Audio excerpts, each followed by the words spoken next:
हे कृष्ण करुणा सिंधु दीनबंधो जगतपते गोपेश गोपिका कांता राधा कांता नमस्तुते। तप्त कांचन गौरांगी राधे वृंदावनेश्वरी वृषभानुसुते देवी प्रणमामि हरिप्रिये। वाञ्छाकल्पतरुभ्यश्च कृपा सिन्धुभ्य एव च पतितानां पावनेभ्यो वैष्णवेभ्यो नमो नमः।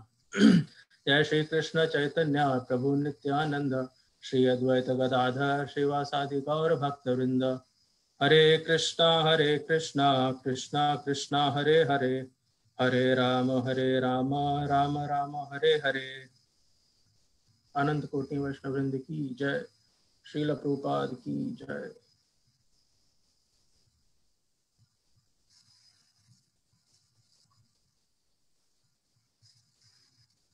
Prabhu, I would like to share my screen. Yes.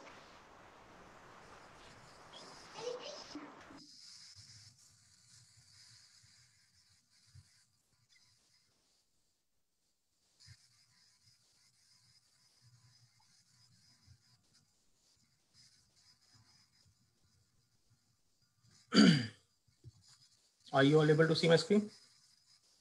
Yes. Okay. So we'll be discussing from Bhagavad Gita chapter 14 verse number 6. I will chant and you all can follow after me. Tatra Sattvam Nirmalatvat Tatra Sattvam Nirmalatvat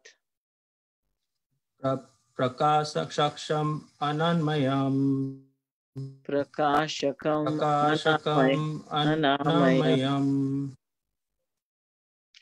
Sukhasangena Bhadnati Sukasangena Bhatnati Jnanasangena Chanagha Jnana Sangena Chanagha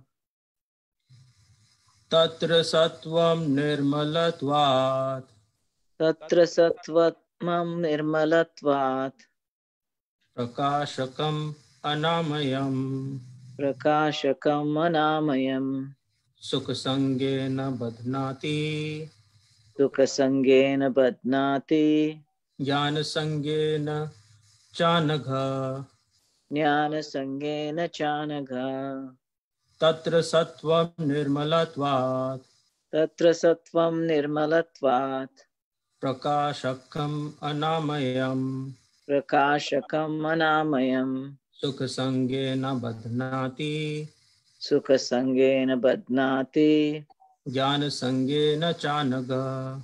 Jnana Sangena Chanagha. Would someone like to chant?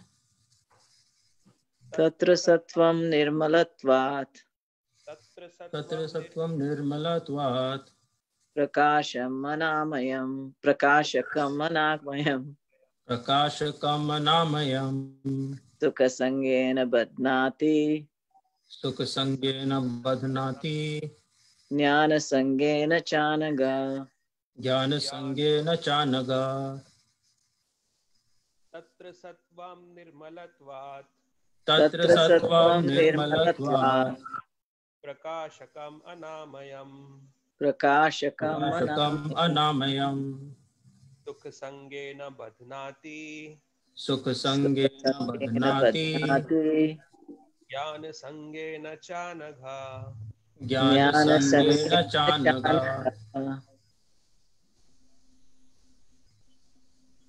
Tatra. There. Sattvam. The mode of goodness. Nirmalatvat. Being purest in the material world. Prakashakam. Illuminating. Anamayam. Without any sinful reaction. Sukha. With happiness. Sangena. By association. Badnati. Conditions. Jnana. with knowledge. with knowledge. Sangena, Sangena, Sangena, by association. by by association. association. Cha, Cha, Cha, also. also. also. Anag, Nag, Anagha, O sinless one. O O sinless one. sinless one. Translation. O sinless one, the mode of goodness, being purer than the others, is illuminating, and it frees one from all sinful reactions. Those situated in that mode become conditioned by a sense of happiness and knowledge. Translation once again. O sinless one, the mode of goodness, being purer than the other, is illuminating, and it frees one from all sinful reactions. Those situated in that mode become conditioned by a sense of happiness and knowledge. Purport by His Divine Grace A.C. Bhaktivedanta Swami Srila Prabhupada ki jai. The living entities conditioned by material nature are of various types. One is happy, another is very active, and another is helpless. All these types of psychological manifestations are causes of the entity's conditioned status in nature. How they are differently conditioned is explained in this section of Bhagavad Gita. The mode of goodness is first considered. The effect of developing the mode of goodness in the material world is that one becomes wiser than those otherwise conditioned. A man in the mode of goodness is not so much affected by material miseries, and he has a sense of advancement in material knowledge. The representative type is the Brahmana, who is supposed to be situated in the mode of goodness. This sense of happiness is due to understanding that in the mode of goodness, more or less free from sinful reactions. Actually, in the Vedic literature, it is said that the mode of goodness means greater knowledge and a greater sense of happiness. The difficulty here is that when a living entity is situated in the mode of goodness, he becomes conditioned to feel that he is advanced in knowledge and is better than others. In this way, he becomes conditioned. The best examples are the scientist and the philosopher. Each is very proud of his knowledge, and because they generally improve their living conditions, they feel a sort of material happiness. This sense of advanced happiness in conditioned life makes them bound by the mode of goodness of material nature. As such, they are attracted toward working in the mode of goodness. And as long as they have an attraction for working in that way, they have to take some type of body in the modes of nature. Thus, there is no likelihood of liberation or of being transferred to the spiritual world. Repeatedly, one may become a philosopher, a scientist, or a poet, and repeatedly become entangled in the same disadvantages of birth and death. But due to the illusion of the material energy, one thinks that sort of life is pleasant. Right. So again here, Prabhupada is highlighting one of the very basic questions, because after reading about the mode of goodness, right, many people would think that it's actually a good thing to be in mode of goodness. And I mean, to a certain extent, definitely it is much better. As we discussed, there are three modes of material nature, right? Goodness, passion, and ignorance, right, which constitute Maya, or the material energy of Krishna. And based on the description that we have here, right, one could feel that it's actually a good thing to be here, because Krishna here is saying that the mode of goodness frees one from all sinful reactions. And at the same time, Krishna is also saying those situated in that mode become conditioned by a sense of happiness and knowledge. So in a way, it would feel like it's a good thing, because a person in the mode of goodness would automatically feel a sense of happiness and knowledge, right? And that's why in the second paragraph of his purport, Prabhupada is explaining really, really nicely what is the problem with that understanding, right? So basically what Prabhupada is saying, that although a person, on account of his knowledge that he has gathered in this material world, he's giving some of the best examples, like a scientist or a philosopher, right? So in a way, they might feel that on account of that knowledge, they are helping the humanity, right? I mean, scientists, they do so much of a good work.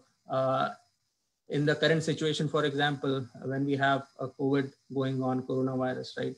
We have a huge community of scientists who are working day and night to find a cure. There are so many day-to-day lives. I mean, if you think about it, without science, we wouldn't be having so many things, right? I mean, it works both ways. Science is also good and, you know, bad in some sense, but bad in the sense that how do you use it, right? Really depends on the person who is using science, right? But it's practically seen that scientists actually do a great service, and it is accepted by us spiritualists as well. There is nothing wrong with science. In fact, Prabhupada used to say that, you know, for example, when Prabhupada used to record his lectures or his kirtan, right? He was using a machine, some kind of recorder, an audio recording machine or a video recording machine, to sort of record all of his thoughts, right? Whatever he was thinking, all of the knowledge that he had about the Shastra, right? Without science, it would have taken him a lot of time to sort of handwrite each and everything, right? So Prabhupada used to say that, you know, science is good because we are able to use science in the service of Krishna, right? So sometimes I've heard this discussion quite a lot, that people feel that people who are spiritual, people who are spiritual, they are inherently against science, but that is a misconception, right? We are not spiritual people. A person who is pursuing spirituality or perfection, we are not against science or scientists, right? But we are against the thinking that science is a complete solution in itself, right? And that's what Prabhupada is indicating, that because of the utility of the purpose that scientists are serving or these philosophers are serving, they get this false sense of pride.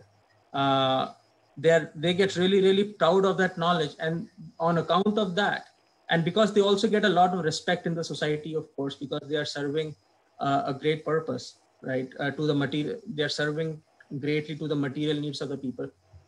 People in general, they are appreciative of the work that they're doing. They can see a lot of value in it, right? And on account of all of that praise, on account of all of the work that they're doing, they get a sense of false pride. And they start to think that they are indispensable, they're serving a great need, and this is what happiness is, right? So they get a false sense of happiness in serving the society in that sense. Although they are rendering the service because they are in the mode of goodness, right? They have this tendency to find happiness by serving others. Essentially, that's what the mode of goodness is, right? You feel a sense of pleasure by helping the society in general or doing good deeds, right? Which is a good thing, because in a way, a person who thinks that way, to a certain extent, his attachment to his own material needs is minimal, right? Because he's finding a sense of happiness in making others happy. So in that sense, that's why Krishna is saying that a person who is in mode of goodness, the mode of goodness helps him to free himself from sinful reactions. Because why is it good to be free from sinful reactions, right? What is the effect of sinful reactions? The effect of sinful reactions is that it causes one to attach, to create more and more material attachments, right? Essentially, sinful reactions cause us to be more attached to our material self or material needs, right? So most of the people, if we see in this world, they do anything because they want to be happy, right? So for example, if I want to do a certain act, the first thing that I would ask is, what's in it for me, right? That's usually where we start from. Whenever we want to do something, the first thing that we would ask is, what's in it for me? Whereas a person who's in the mood of goodness, right, who has a better understanding of life, he might think that, how would this action affect the world in a positive way, right? So instead of him being too self-centric, he is more social-centric, or he's thinking of others before himself, right? And in that sense, he is less attached. But then Prabhupada is saying that it would cause another type of attachment, because gradually what happens is these people start to think that this is the absolute happiness. By serving others, by helping others, the kind of happiness that they get is actually on account of mode of goodness. It's not actually spiritual happiness in that sense, because it's still dependent upon them making others happy, right? It's not spontaneous. And they consider them happiness to be absolute. And on account of that, because of their attachment to that kind of happiness, Prabhupada is saying that they again have to take birth. Although, of course, because of their good deeds, they may get a good birth again, and they might again get an opportunity to, be a famous person like a philosopher or a scientist, or what they have been doing, right? Because they have collected so much of good karmic reactions that in the next life they would again get a chance to fulfill that desire, right? But it does not really solve the real problem of life, which is to get out of the circle of birth and death, really, right? Because today I may be inclined to serving others, and I may predominantly be in the mode of goodness, but there is no assurance that I would always stay in the mode of goodness, right? In fact, most of the people, even someone like a scientist or a philosopher or a so-called Brahmin, right? I mean, a Brahmin is someone who is predominantly driven by the mode of goodness. But the word predominantly here is important, because it's not like a person can only stay in mode of goodness throughout his life, every minute, every second, every day of the year, right? These modes, I mean, these modes of material nature, they permeate everything. They are essentially the constitution of this material nature, the subtle aspects of this material nature. And Krishna describes the construction or the constitution of this material world really, really nicely in Bhagavad Gita. In 2 verses, right? He's saying, Bhumerapo nalo vayu, kham man buddhir evacha, ahankar itiyam me, bhinna prakriti astada, aparayam itastanyam, prakriti viddhi me param, jiva bhuta mahabaho, ya idam dharyate jagat. So in just these 2 verses, Krishna is actually very beautifully explaining the entire constitution or the entire creation, right? So essentially he's saying we are all aware of the 5 gross elements, right? Earth, water, fire, air, and ether. But along with that, Krishna is also indicating that mind, intelligence, and ego. Man, buddhi, evacha, ahankar. That's the term that Krishna is using. So man means mind, buddhi means intelligence, evacha ahankar means false ego. All of these, along with the gross elements of material nature, they actually come under the inferior energy of Krishna. And then Krishna is saying, aparayam itastanyam kriti viddhi me param. There is another energy of mind which is superior to this. Jiva Bhuta, he's saying, right? Jiva Bhuta, or the living entities. We are actually superior to all of this, right? So even our mind, intelligence, and ego, right? Even these things, they fall under material nature, right? Because many people could ask this question, that why do we find so much interest, or why are we so much indulged in the 3 modes of material nature, right? Someone could ask this question. The reason is because our mind, that is also material, right? And mind being material, it is able to better interact with these modes of material nature, because mind is not spiritual, right? So Jiva Bhuta, or we as the living entity who is beyond the material nature, the ideal situation is that we should be controlling the intelligence and the mind, and we should sort of we have to train our mind to not find pleasure in these material modes, right? Amongst which mode of goodness is the topmost, right? So Krishna is sort of starting from the mode of goodness. And usually in this world, if you talk to people, they think mode of goodness, people who are in mode of goodness, to be the topmost achievement, right? So everywhere you go, which is not the best, of course, it's not perfect, but to a certain extent, it's better than the world being driven by mode of ignorance and mode of passion, right? So therefore, you see most of the people talk about, charity, for example, right? Or doing good things. And most of the people, they stop there, right? But Prabhupada is telling us that it's not good enough. Although people who are in mode of goodness are much better than people who are predominantly in mode of ignorance and mode of passion, right? But it does not end there. Our endeavor to become a perfect being should not stop there, because it's actually not solving the real problem, right? And most of the people do not understand what the real problem is, and that's the biggest disaster. Because of our lack of understanding of who we actually are, which is beyond material world, beyond this material nature, as I just discussed the words that Krishna is saying, right? He's aparayam itaste anyam, right? So we are, parayam means beyond. We are beyond these modes of material nature, who we actually are, right? So therefore, just to be in mode of goodness is not good enough, right? And we have to work hard, or we have to practice to go beyond these modes of material nature, right? Including the mode of goodness. And without doing that, there cannot be any perfection, right? So to do charity and all of that is good, but it's not good enough. And if at all, it has to be done in the right way, really, right? Because we are so intimately connected with this material nature, right?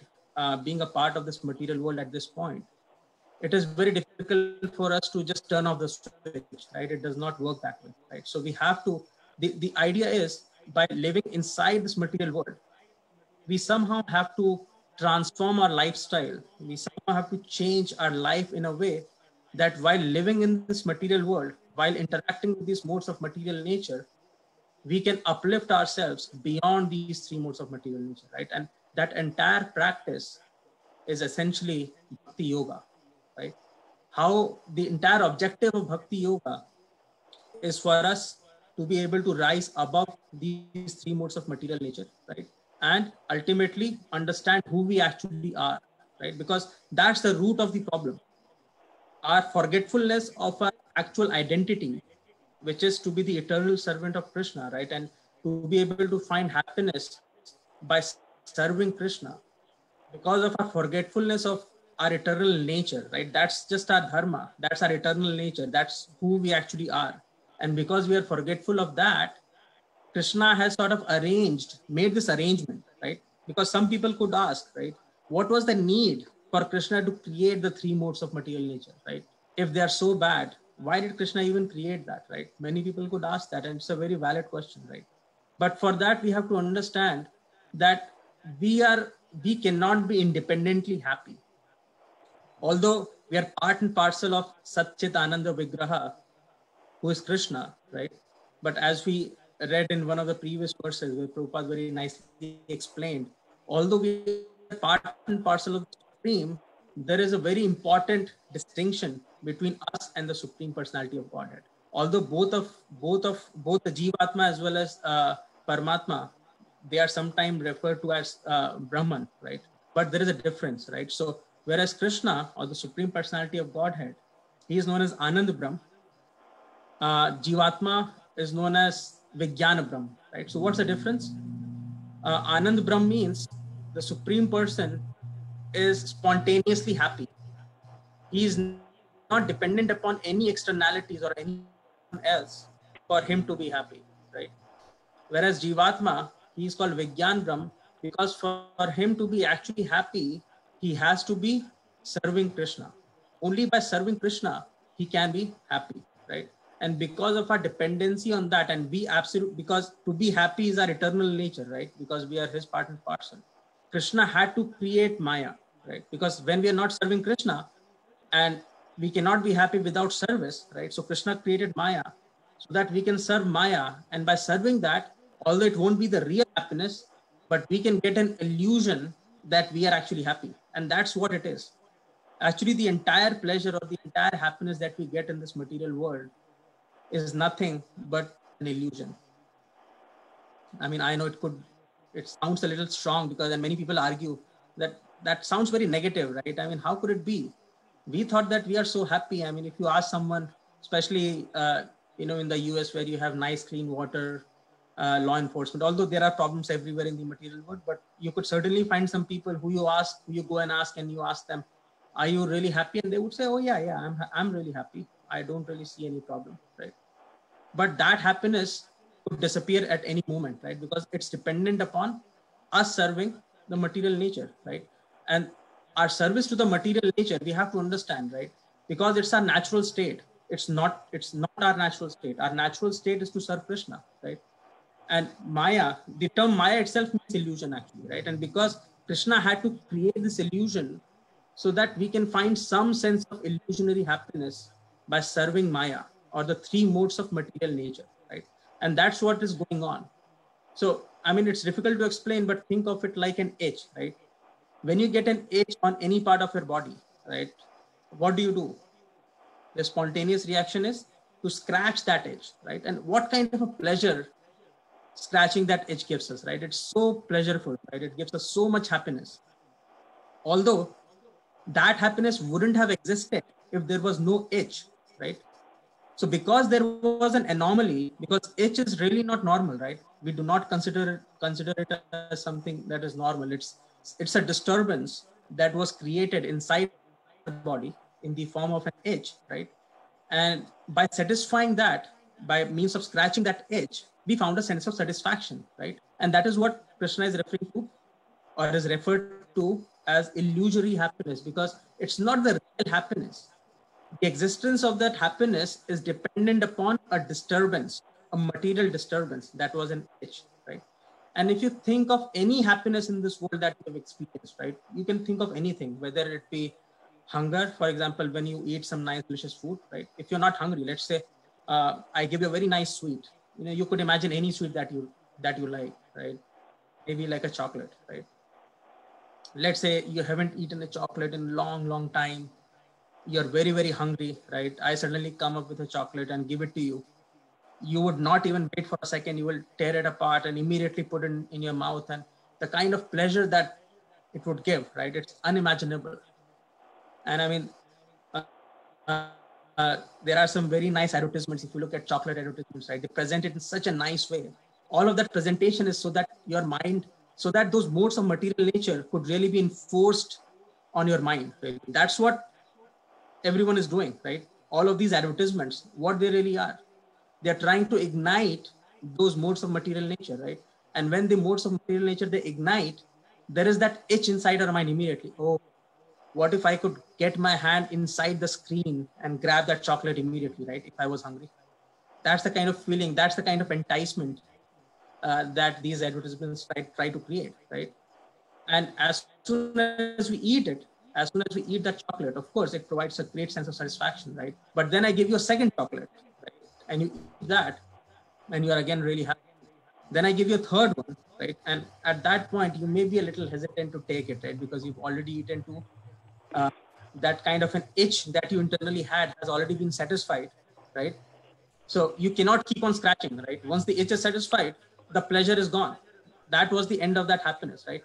That's why the nature of happiness in this material world is like a river, right? So there is the nice clean river coming from the mountains, and then there are certain streams that come off of that river, right?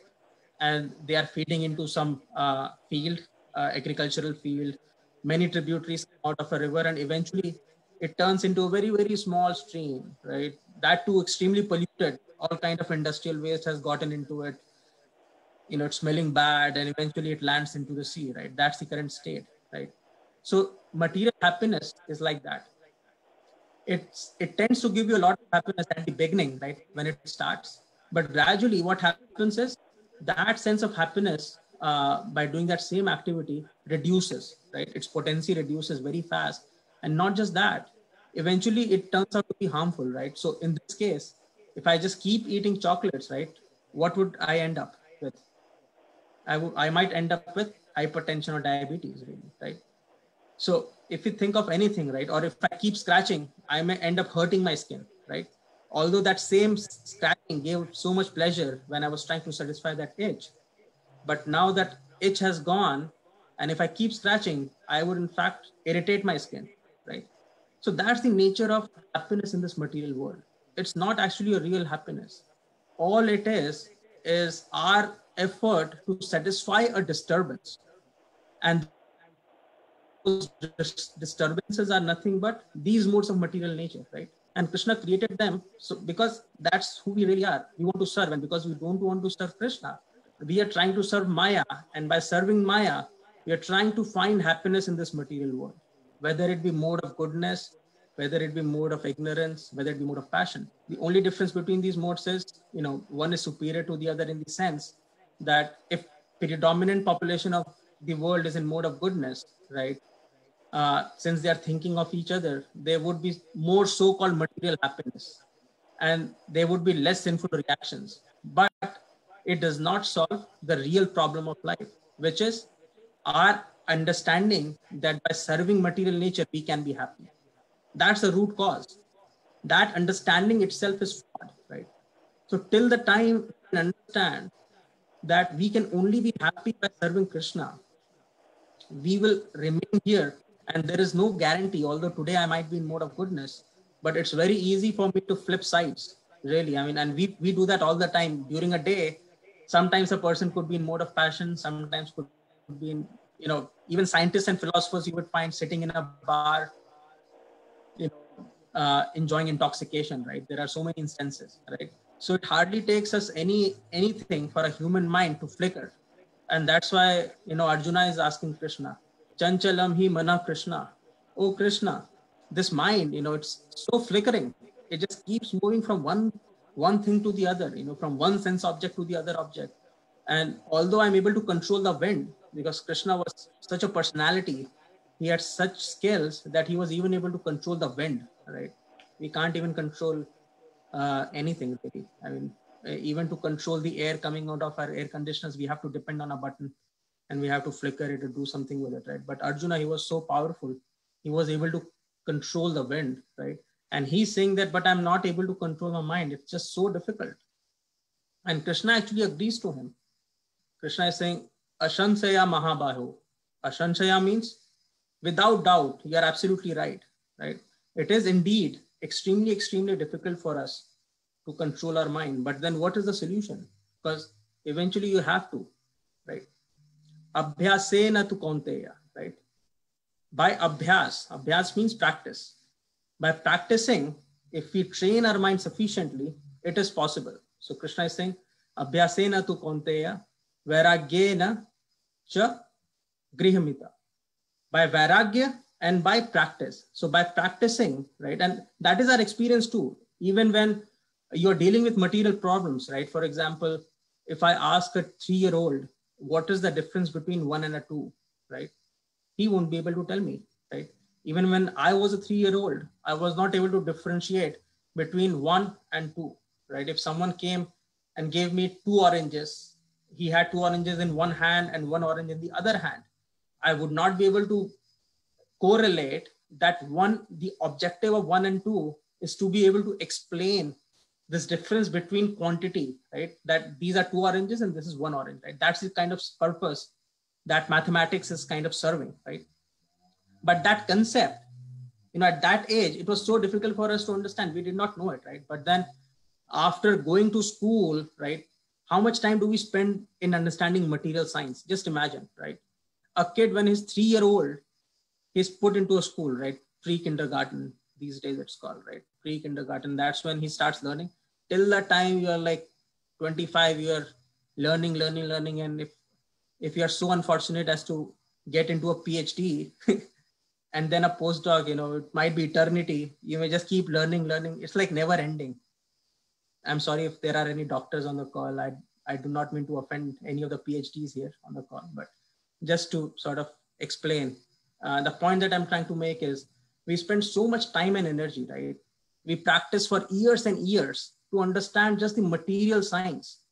So just imagine how much time and practice it would take us to understand our true nature or to get the spiritual understanding, because we have been conditioned to understand material nature since ages. I mean, birth after birth, that's what we are doing, right? We take birth, we take admission in a school, we learn material energy, material science. And even within a lifetime, the science that we learned in the school changes, right? For example, people who understand software, they used to learn Fortran, for example, a very old language about 20, 30 years ago. And today, no one knows Fortran. In fact, there was an article I was reading, it came out somewhere where with the rise in these COVID cases, right? The number of unemployed people is increasing really fast. And because the system, some of these software systems that we have in Connecticut and in some other states in the US, they are still using very old programming languages, right? And if some bug, they are of course slow and all, right? And if something comes up, it's getting so difficult for the government to find qualified people who still know that language, right? So many of the old people who have already retired from their active duty from developing these softwares, they are actually having to go back and sort of do that, right? Because that science has changed so much within a short span of time, right? So that's the nature of material world. Everything is moving. It's like a moving target. Today we have one thing, tomorrow it would be something else. And we have spent so much time and energy to learn the material science and material nature. Now, I'm not saying that we should not do that, but what I'm trying to explain is that just imagine if we have to spend so much time and energy in practicing material knowledge to be able to perfect material knowledge, we are not even ready to spend a couple of hours in our day to understand spiritual knowledge, right? And without abhyas, if you cannot learn material science, how can we assume that someone will just recite a small mantra into our ear and immediately at that moment we can become perfect, right? But that's what we assume. When it comes to religion and spiritual science, we just think that, a person, an enlightened being will just, he will put something into my ear, recite a mantra and that will lead to perfection, right? We just want to take it so easy, essentially, right? But Krishna is totally rejecting that. So Krishna is saying, Abhyasena tu kaunteya. You have to put in effort by practicing, right? By diligent practicing. And vairagena, by detachment. What do we have to practice? We have to constantly practice detaching ourselves by finding pleasure in these material modes of nature, really, right? Because we are conditioned.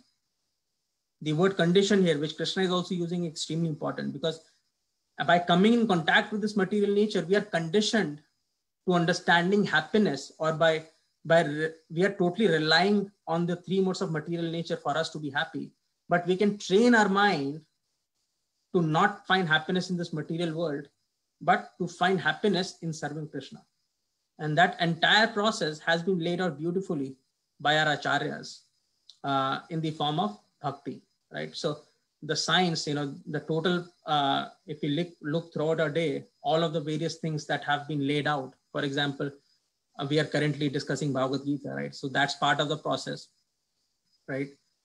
In the morning when we get up, we are supposed to chant our 16 rounds. Of course, that's the most difficult part, right? But we have to understand, why has it been prescribed that you have to chant 16 rounds every day? Why is it so important and has been emphasized so much? Because, chanting 16 rounds takes us somewhere between 1 hour, 45 minutes to 2 hours, right? So the thought here is, if we regularly practice, just like, a kid who goes to school, right? If you skip school too many days, you will be disqualified. You won't be allowed to attend that school because it looks like you're wasting your time in that sense, right? So that's why abhyas is very important to have the practice. And that's why bhakti yoga, this entire process of devotional service, right? It's a process, really, right? And we have to sort of come to this understanding that without subscribing ourselves completely to this practice, right, and in a disciplined way, just like we need to do when we try to understand or we try to learn material science, right? It is not possible for us to understand a spiritual idea, the spiritual concept of life, the spiritual understanding. It is simply not possible, because that's how these things work, right? So we have to sufficiently train ourselves by rigorous practice. Even though we may think that, when I start chanting, my mind, I am hardly able to concentrate 2 minutes, right? Although today it's 2 minutes, but tomorrow, gradually it will become from 2 minutes to 4 minutes, then from 4 minutes to 10 minutes, right? Gradually with practice.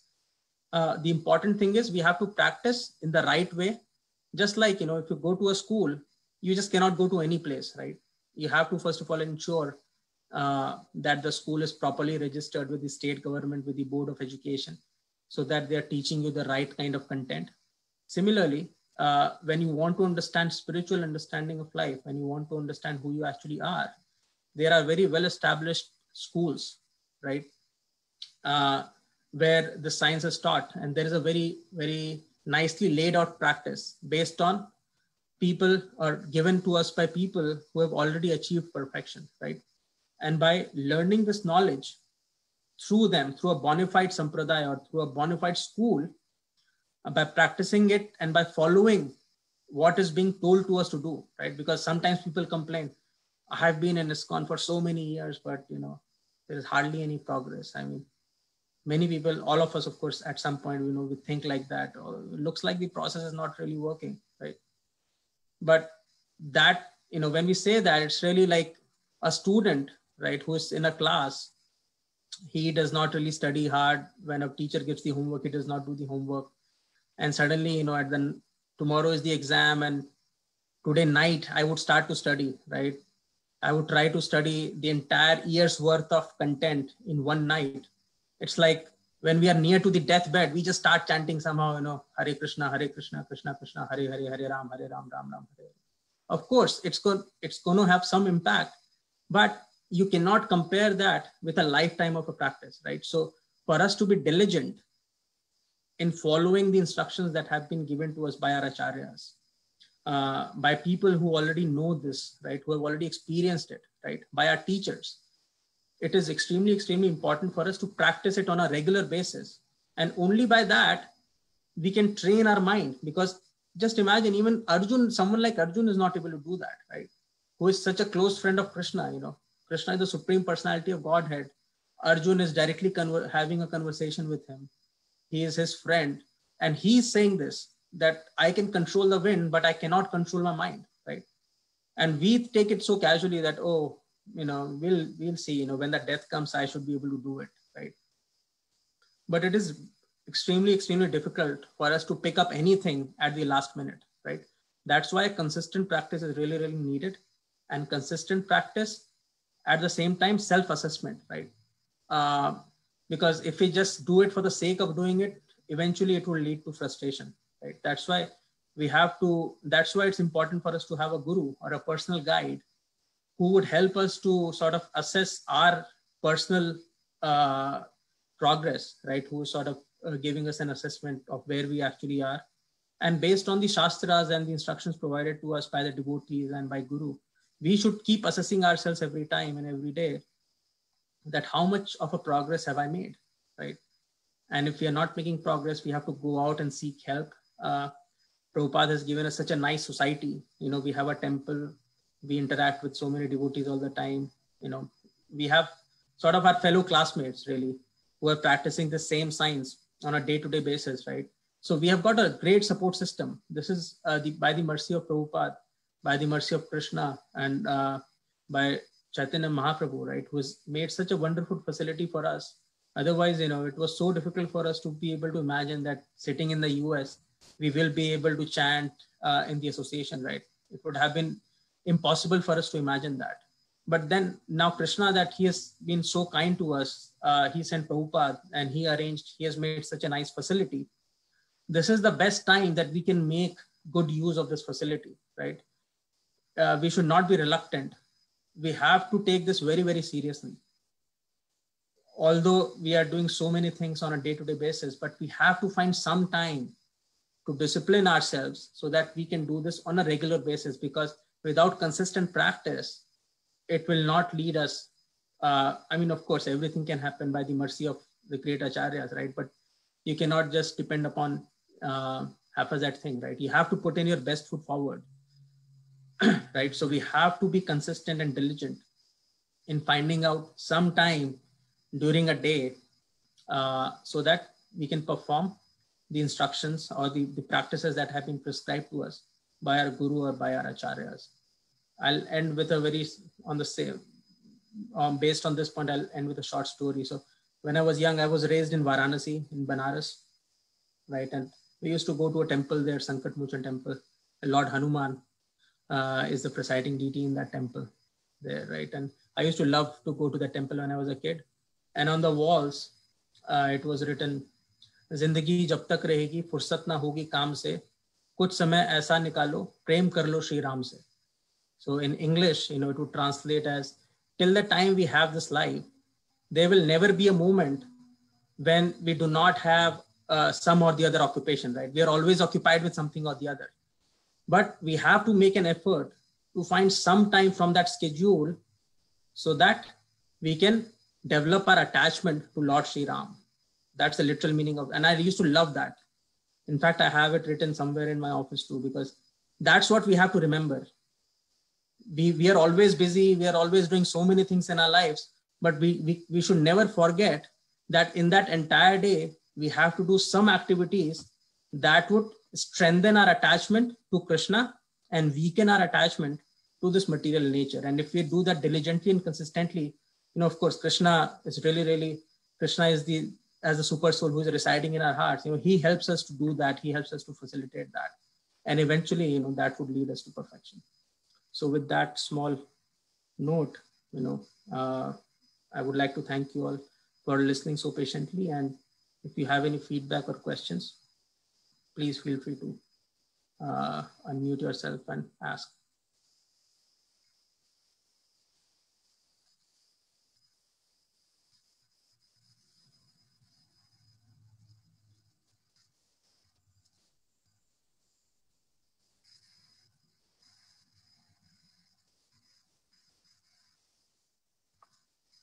Anyone has any questions? Hare Krishna, Prabhuji. Hare Krishna. Thank you, Prabhuji. Very, very nice class. Thank you. And thank you for even like giving refresher on the mode of goodness. So it's kind of a combination of comment and question.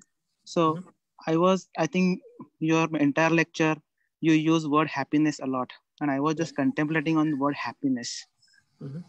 Material and transcendental. I think your lecture, the whole outcome is focusing on transcendental happiness, which is eternal and not temporary. Right. Okay. So in the material world, because of conditioning, we experience material happiness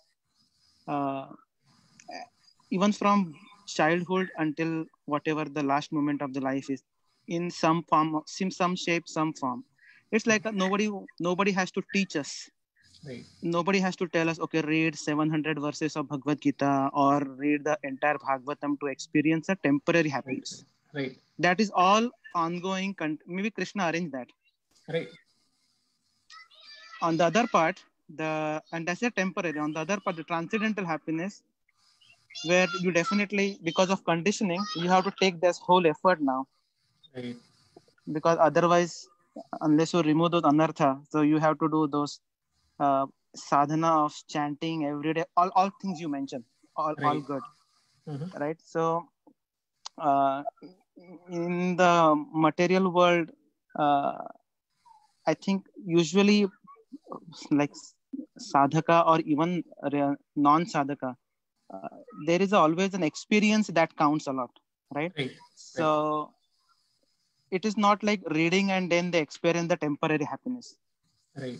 Exactly. But for the spiritual, yes, you have to first spend time in reading, associating, chanting, and then you will get at least one, I don't know, even the flavor of that eternal happiness. I don't know, but that is where probably I see the difference. Right. And that's the struggle, because without an experience, I know there will be an experience, but for at least for neophyte devotee or sadhaka like me, it will be birth and even to see the flavor of it. Like when you go to ice cream shop, there are many ice cream. Then ice cream shop guy will tell you, okay, you can test it, and then you buy it. Right. So you get an experience first. Okay, it's good. So I know this is not a very good example to the transcendental happiness, but that's what I see the difference. And that's where probably some people conditioning is so strong. Sometimes they don't make that effort. Yep. That's a very good point, Prabhuji, and thanks for bringing this out. Right. So basically the point is that material happiness comes to us naturally, right? Without doing much effort. Although in the material world, we see that, we have to struggle actually really, really hard. For example, if we need a good job, right? Since childhood, we have been hearing that, if you do not get good marks in your 10th grade, in your 12th grade, if you do not get admission in a good university, you will not get a good job, and then that would cause suffering, right? So even in the material world, to get material happiness, we have to struggle. It's not that we do not have to. But you are right in the sense that for us to experience spiritual happiness, it is a struggle, right? So first we have to understand what is struggle. That's the first point. Struggle is anything that we have to force our mind to understand, right? Because this mind, as you rightly pointed out, is conditioned, because it is also material, just like the modes of material nature. The mind is also material, right? So it's basically made of the same constituents, right? So it's able to sort of interplay or interact with the modes of material nature sort of naturally, right? So we have, the struggle is to train the mind, because you're forcing it to do something that it does not have a taste for. But we as a Jivatma do have a taste for it. But because of our misidentification with this body on account of false ego, because we do not want to serve Krishna, right? So that's why Krishna arranged sort of this kind of a material happiness for us, right? And now because of ages and ages, and we have taken many births after births, we are sort of conditioned to find happiness in this material nature. Just like, a person, if you find a layman on the street who does not have people to guide him, who does not have people to push him, right? Who parents are not very well educated, right? What is his natural instinct? His natural instinct to get up in the morning, have nice food, watch some nice TV, and then go back to bed. Like even as a kid, what does a kid want to do? He just wants to play, right? There is no one to instruct him that, oh yeah, you need to, excel in your examinations and so that you can get a good job, right? So there is no guide, there is nothing. So that sort of a tendency to sort of please mind, instant pleasure, because mind gets instant pleasure in these things, right? But we know, as we apply our intelligence by seeing some other people, and we think that, okay, today I may be happy, but at a later point in time, this same happiness will become a struggle, right? And there are people who sort of guide us in that regard, because they have a higher understanding of life. Similarly, people who are in real knowledge, they can appreciate the fact that, in this material world, I have been trying so many things. I have tried so many different kind of happiness, but eventually there is one thing common with everything, right? One, it eventually, the taste sort of decreases and ultimately it ends. And then I have to find something else to find pleasure or find happiness, right? So they understand and appreciate this concept really, really well. So there has to be something higher. And by practicing Bhakti Yoga, they are eventually tasting that already, right?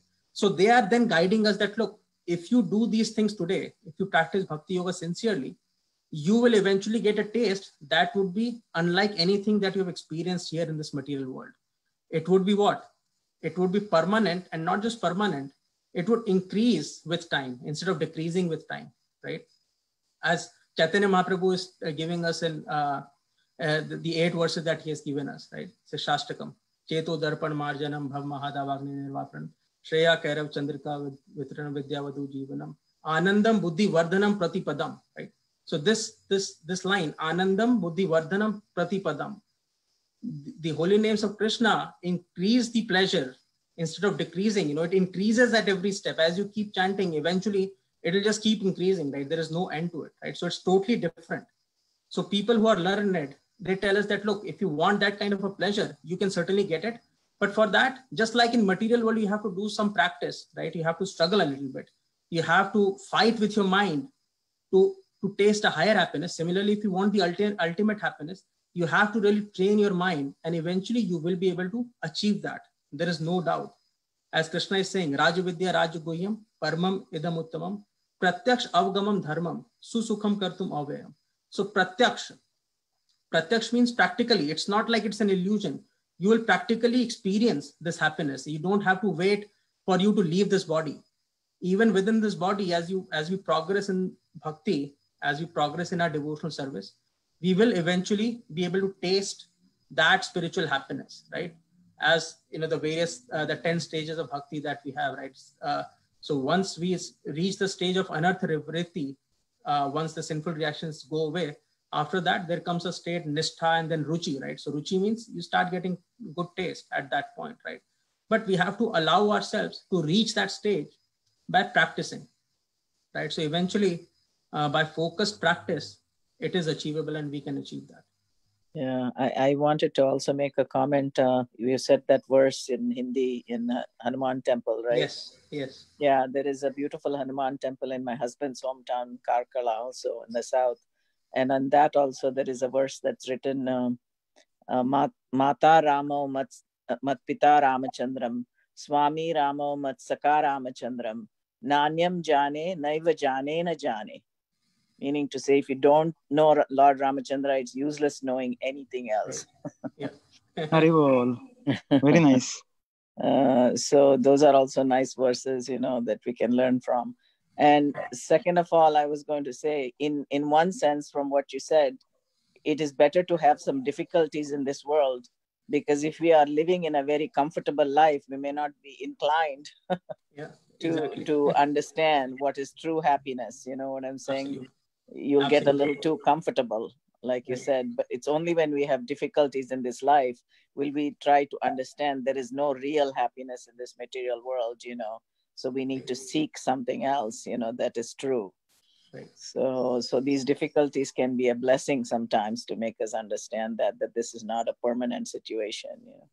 Certainly, Mataji. And another thing you were talking about, Ruchi, someone had asked one of the visiting swamis, I forget his name, a question: when do we relish? When do we understand that we are getting transcendental pleasure from our chanting?